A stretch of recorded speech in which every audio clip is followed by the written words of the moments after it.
Hello,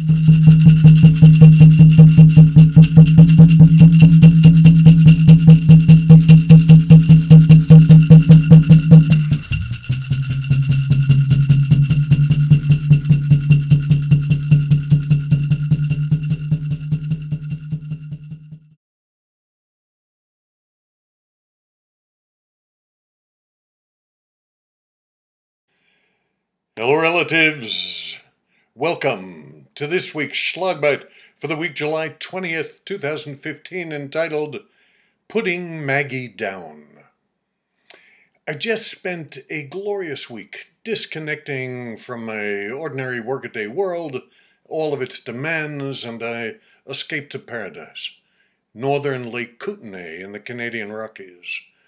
I was up there with my wife and dear family friends and stayed in a gorgeous mountain home where our major decisions were whether or not we had wine and hors d'oeuvres before the bocce game or afterwards, and maybe what garden greens to pick for that evening's salad. With the house came 3 big dogs. Maggie was among them. She is a 20-year-old black lab mix who is near the end of her life.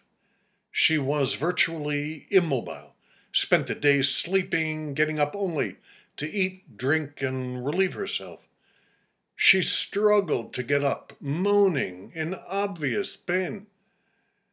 And watching her filled me with pain, and I thought I would have put her down a long time ago. But the family said she was eating, drinking, surrounded by love, and they didn't want to hasten her demise. But seeing her every day made me reflect on what is a good death. And I think a good death is dying at home, surrounded by loving family.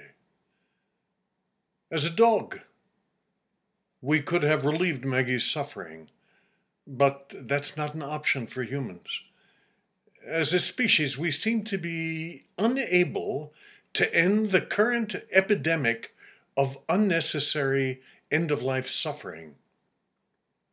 Our technology allows us to subject people to unending tortures that may fend off death, but that do not restore health.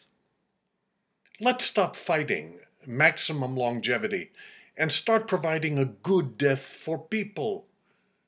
To live at home for as long as you can, with pain managed, support, kindness, surrounded by love, and not a prolonged struggle in a hospital surrounded by doctors, nurses, and machines. How is this going to happen? We need less interventional care and more palliative care doctors, and we need to be paying them better. Medicare pays meagerly for palliative care, but they'll pay over $100,000 for open heart surgery on a patient who may be too fragile to survive it, and they will pay an oncologist a 4.3% markup on drugs they administer, some of which cost more than $10,000 a dose. But they will not reimburse hospice without first requiring patients to forego whatever other treatments they may be getting. Finally, watching Maggie's struggle, it reminds me that all life is relational. Stay connected to those you love, in life and in death, and leave behind an emotional legacy that includes witnessing death at home and dying with dignity. That's what I'm thinking in the middle of the summer. I hope you're connected to your relatives and to the place around you. Remember, we're not alone. We're all connected. I say this for all my relations. Mitakweyasi.